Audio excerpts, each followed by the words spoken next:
Hi there. So I've put together some clips of the memory expert used in the Justin Ross Harris trial. He testified for the defence, trying to put across to the jury that it was all a big memory stuff up and memory malfunction, I guess. But this poor guy, he didn't get told anything really by the defence. And it comes out in the testimony or in cross-examination, I guess. And he just kind of feels sorry for the bloke. He seems like a really nice dude and he just gets hammered by the prosecution. So anyway, here we go. And just to make sure we're clear, that when he said, "I'm tired right now," in his statement, you realize that was in the evening, right? When he was being interviewed by the police?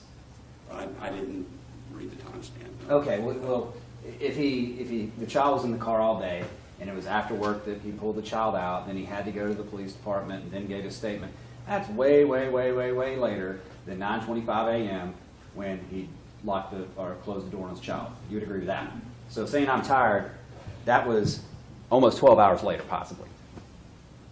10 hours. Are you familiar with any case where the parent has continued that same conversation and the next response he has in that conversation is during the drive with the child? No, I'm not familiar with any case, but I'm also unclear whether that happened during the drive.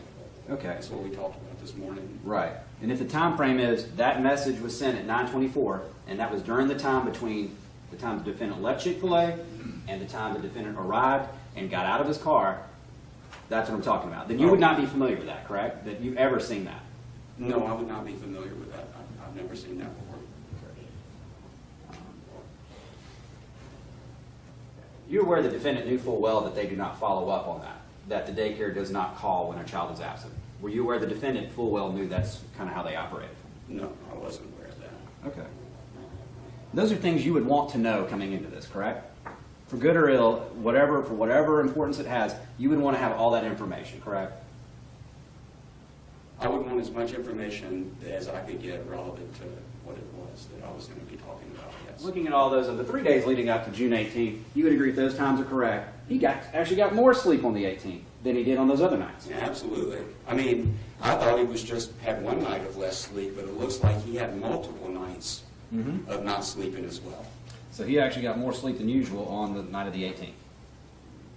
More sleep than the last 4 days. I'll rephrase it. Were you aware the defendant said in his interview with the police that he was running late? No, I don't remember. He was running later than he wanted to, and that he decided since he was running late, he was going to take time out and go to Chick-fil-A with his son. Did you know that? No, I didn't know that. Yeah. Okay, there are a few things I sent you that the defense had not shown you, correct? There were some things I believe that I saw from you that I don't remember seeing from the defense, yes. Did they ever show you the forensic evidence from the defendant's cell phone? Did they give you a disc with all of the chats and things like that? Oh, no, I don't have access to all of the chats. I just have the ones that were believed to be directly relevant to the memory component, because that's what my testimony is about. Wouldn't the forensic evidence of what he was doing on his phone leading up to Chick-fil-A possibly be relevant as far as distraction, fatigue, things like that? Things you would want to know what he was doing that night, since you've already talked about the emails from that night. Wouldn't you want to know the other things he was doing? Well, sure. Okay.